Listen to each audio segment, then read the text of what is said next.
Hi everyone, in this video I'm going to show you how you can block words in your YouTube comments. So if you find this video helpful, please give it a like and make sure you subscribe for more useful tutorials. So what you'll need to do is click on your profile icon on the top right, then go into YouTube Studio. Once you're on here, click on Settings on the bottom left. Then you want to select Community Moderation, and then just scroll down and you should see blocked words. So you just want to click in there and just enter in any words that you don't want to see in the comments. Then just select Enter.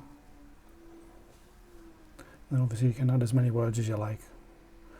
Once you've done that, just select Save on the bottom right, and that will block certain words in your YouTube comments. Thanks for watching.